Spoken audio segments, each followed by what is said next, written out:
welcome back to my lecture series. This is Muthuminal R, Assistant Professor from the Department of Agricultural Engineering at SNS College of Technology. Today we'll see the continuity of the previous lecture series topic, that is we have seen what is gravity dam. Today we'll see about sliding stability analysis that comes under the unit stability analysis of gravity dam for the students of second year 4th semester under the subject strength of materials for agricultural engineering. Okay, let me ask you a single question.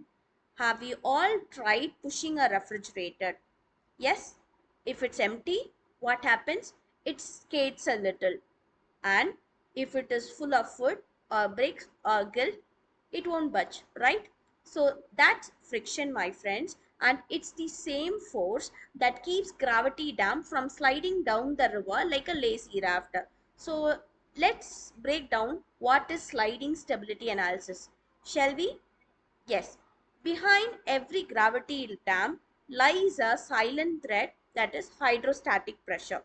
Hydrostatic pressure is nothing but your water pressure. Am I right? So this water pressure pushes horizontally against the upstream face of the dam, and it's not just trying to tip it, it's also trying to slide it downstream. So this is what I have shown here, how the sliding force acts upon and how it gets resisted. Sliding force acts upon with the help of downward water pressure. And similarly, these downward water pressure gets resisted by the upward friction force. Okay, so think of it as a force pushing the entire dam like a box on a table. What will happen? I'm trying to push a box. What will happen? The greater the force, the greater it gets moved off. Okay. So similarly, the greater the water height, the greater the push will be. So that means the contact of the base resists this slide, and that brings us to friction.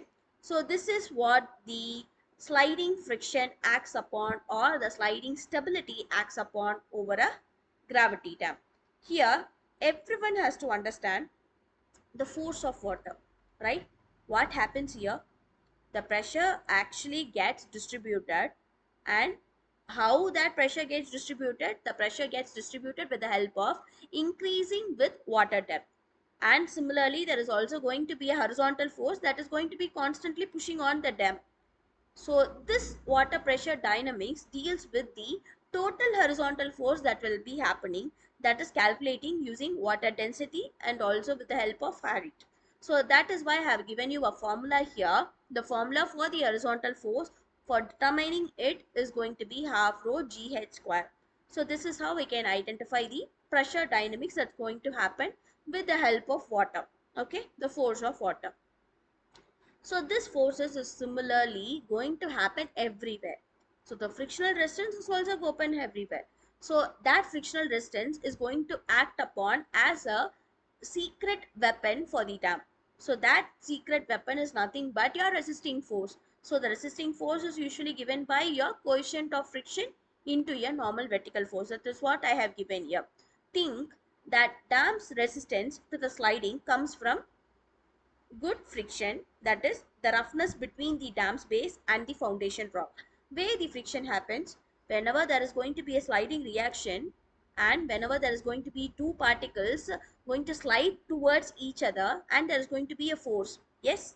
So here we all know that if I'm going to scratch two rocks together, what will happen?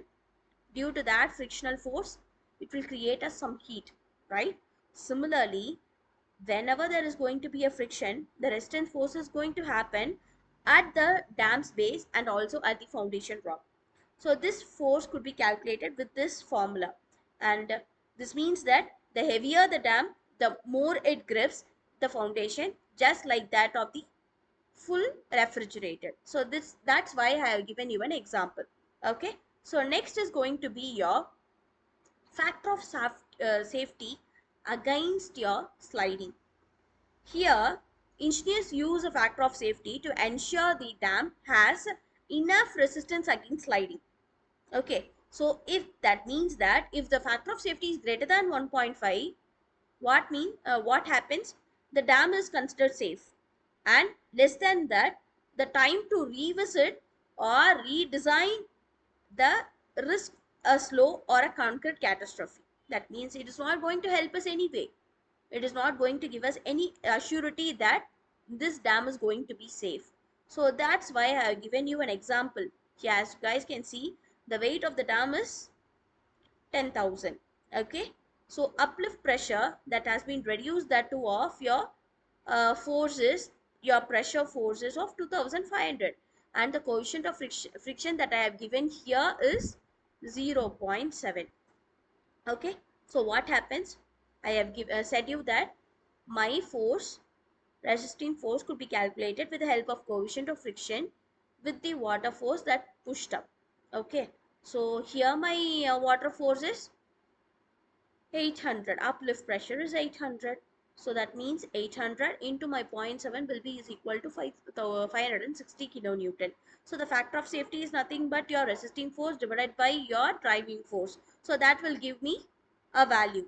So here the value, if that value is greater than 1.5, then that means that your dam is stable. If it is less than it, then it means that your dam is not stable, and it will make a very bigger safety question mark. Okay, so here, wherever it is, wherever I go, I'll have a villain, right? So that's why I'm saying as sneaky villain, that is nothing but your uplift pressure.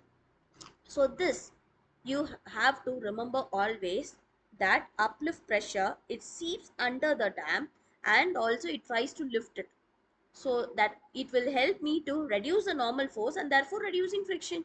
So if the friction gets reduced, obviously what will happen, the grip will also get reduced, and the less means less grip. That's why the engineers add drainage galleries and pressure relief valves, so that I'm leaving knowingly to bleed the pressure and keep friction fighting strong.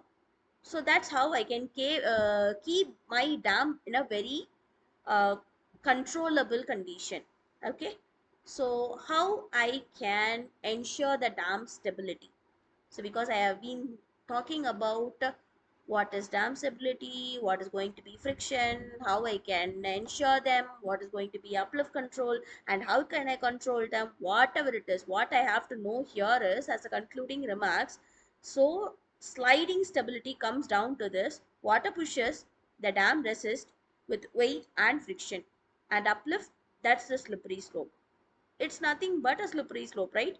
Just like that fish on your kitchen floor, if it's full and grounded, it stays put. If it's light and lifted, it starts shaking. So this is how the gravity dam also responds when there is going to be a lower weight or lower dam's mass. So in order to utilize the dam's mass to resist the sliding force, I have to think about a solution. I have to meet three conditions: enormous weight, relies on frictional force, and also to manage the upward pressure. So this is what I have prepared for today's class. See you at the next class. Thank you.